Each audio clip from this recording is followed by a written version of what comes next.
안녕하세요. 힘 빼고 육아하자 힘빼입니다. 오늘은 똑똑한 아이들이 위험하다라는 주제로 한번 이야기를 나눠볼까 해요. 주위를 둘러보면 상당히 인지적으로 똑똑한 아이들이 많죠. 도돌이 되기 전인데도 한글을 하고 수를 읽고 조금 더 나아가서는 영어도 곧잘 이야기하는 아이들을 볼 수가 있어요. 그런데 이런 아이들이 정말 소수일 것 같지만 주위를 잘 둘러보면 내 주위에 한 명 정도는 있어요. 이럴 때 어떤 생각이 드시나요? 내심 좀 부럽지 않으신가요?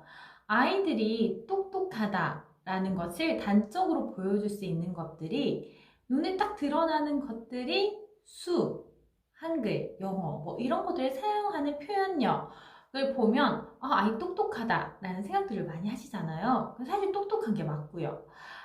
그래서 내심 부러울 때 계실 텐데 제가 두 아이를 키우면서 커가는 과정을 보다 보니까 전혀 불우할 문제가 아닐 수도 있겠다. 차라리 발달이 조금 더 느린 아이들이 행복할 수도 있겠다라는 생각이 들더라고요. 아이들이 너무 어린 시기에 인지적으로 빠르고 발달이 빠르다 보면 부모님들이 그 시기에 줘야 할 적절한 자극과 충분한 사랑, 표현들보다는 인지적인 것들에 조금 더 에너지를 많이 쏟다 보니까 정말 중요한 것을 놓치고 가는 경우가 많더라고요.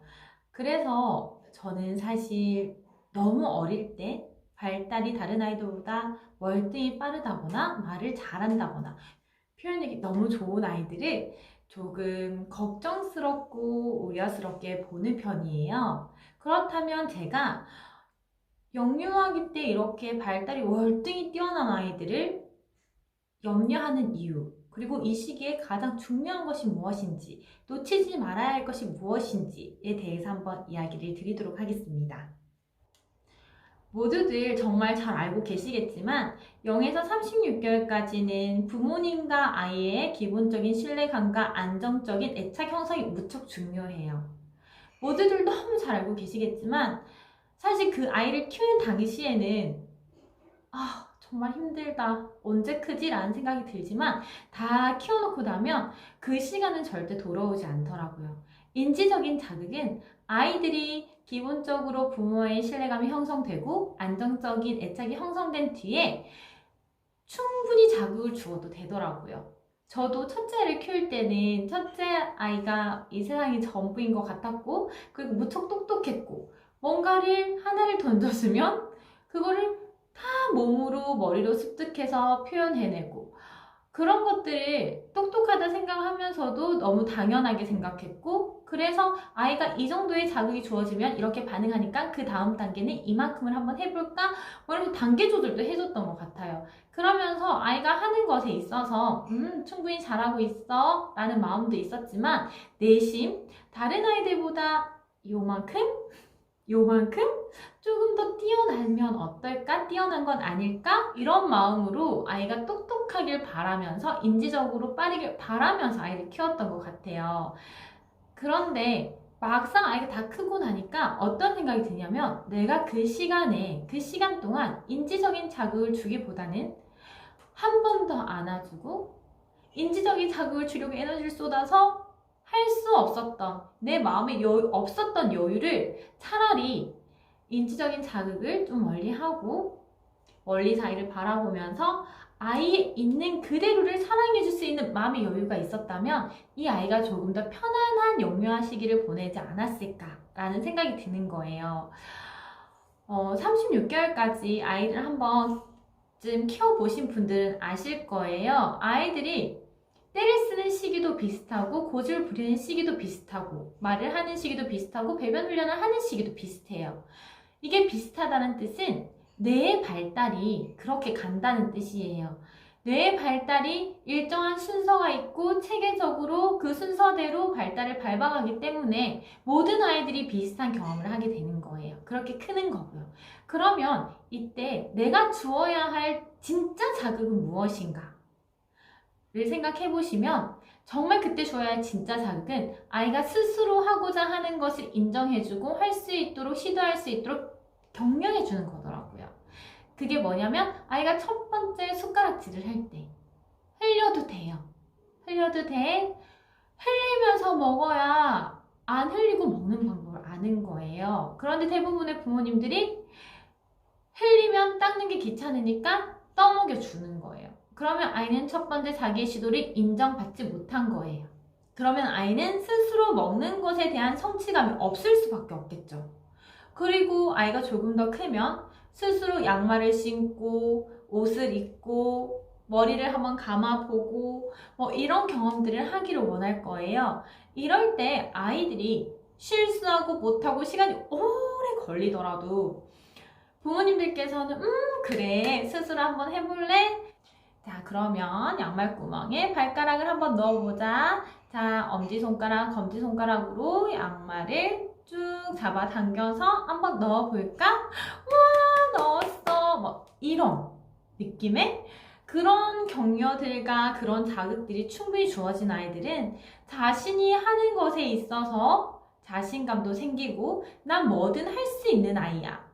난 가치로운 아이야 라는 긍정적인 자아 존중감이 생기게 될 거예요. 이런 긍정적인 자아 존중감이 바로 나의 자존감이고 앞으로 내가 무엇을 해나감에 있어 자신감이라는 거예요. 이렇게 자신감이 생기고 스스로 무언가를 많이 스스로 해본 아이들은 앞으로 학교에 갔을 때도 자기 주도적인 학습을 하게 될 가능성이 커지는 거예요.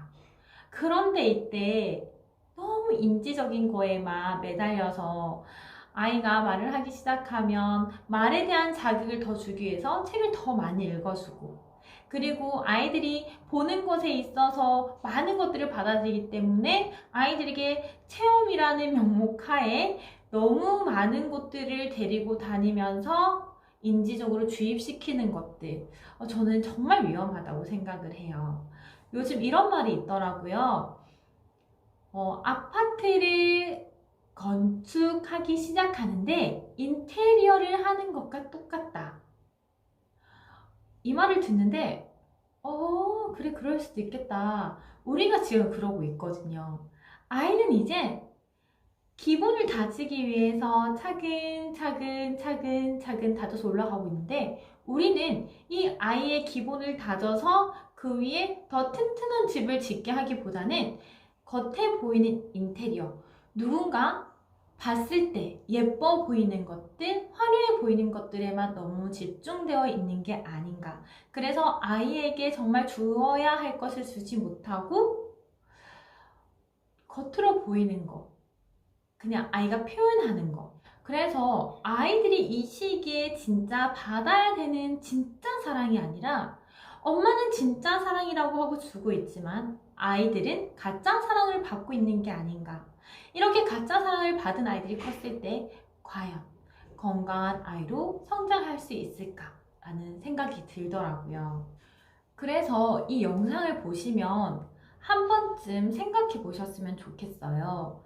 내가 아이를 사랑하고 표현하는 방법이 과연 내 아이가 행복하게 자랄 수 있도록 하기 위한 사랑인지 아니면 내 만족을 위한 사랑인지. 대부분의 부모님들은 그러실 거예요. 나는 우리 아이를 충분히 사랑하고 있고 그리고 아이가 하는 것에 있어서 늘 격려하고 인정하고 존중하고 있다. 물론 요즘 부모님들을 보면 너무 과잉으로 칭찬하고 존중하고 인정하고 격려해서 문제가 되는 부분들이 많아요.